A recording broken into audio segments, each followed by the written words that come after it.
Hi friends, నేను ఈరోజు గుడ్లను ఎలా వేగించుకోవాలి, ఎలా ఉడికించుకోవాలో, పర్ఫెక్ట్‌గా ఎలా వస్తాయి అనేవి కొన్ని టిప్స్ అనేవి మీకు చెప్పబోతున్నాను. ముందుగా మనం గుడ్లను ఉడికించుకున్నప్పుడు వాటర్ వేసుకున్న తర్వాత ఒక స్పూన్ ఉప్పు కల్లను వేసుకోవాలి. ఉప్పు కల్లను వేసుకున్నట్లయితే మనకి గుడ్లనేవి చాలా పర్ఫెక్ట్‌గా ఉడికిపోతాయి. చూసారు కదండీ! మనకి ఉడికింది లేనిది ఎలా తెలుస్తుందంటే చూసారా? ఈ విధంగా మనకి గుడ్లనేవి బీటలు వేసినట్లయితే గుడ్లనేవి ఉడికిపోతాయి. వేడి నీళ్లు వంపిన తర్వాత వెంటనే మనం చల్లని నీళ్ళు వేసినట్లయితే గుడ్ల తొక్కలనేవి చాలా పర్ఫెక్ట్‌గా వచ్చేస్తాయి.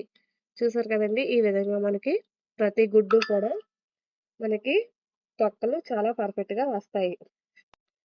మనం గుడ్లను వేగించేటప్పుడు మనకి చేతుల మీద, మొహం మీద తూలిపోతూ ఉంటుంది.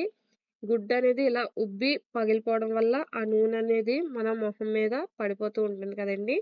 అలాంటప్పుడు మనం ఇలా గుడ్లకు ప్రతి గుడ్డుకి కూడా మనం ఇలా ఘాట్లు పెట్టుకోవాలి. ఇలా ఘాట్లు పెట్టుకున్నట్లయితే మన ఫేస్ మీదకి అంత త్వరగా తోలకుండా పర్ఫెక్ట్‌గా గుడ్లనేవి వేగిపోతూ ఉంటాయి.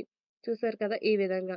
మనం స్టవ్ వెలిగించుకొని, కళాయి పెట్టుకొని, నూనె వేసుకున్నట్లయితే నూనె హీట్ ఎక్కిన తర్వాత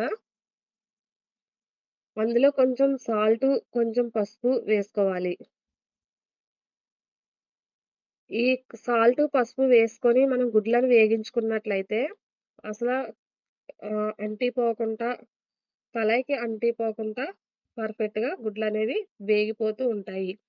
అదే చిరిగిపోయిన గుడ్లు లాంటివైతే మాత్రం నూనె బాగా హీట్ ఎక్కిన తర్వాత ఆ హీట్‌లో వేగించుకోవాలి. అలా వేయించుకున్నట్లయితే గుడ్లనేవి మనకి పర్ఫెక్ట్‌గా వేగిపోతూ ఉంటాయి. చూసారు కదండీ! ఎంత పర్ఫెక్ట్‌గా గుడ్లనేవి మనకి వేగి రెడీ అయిపోయాయో.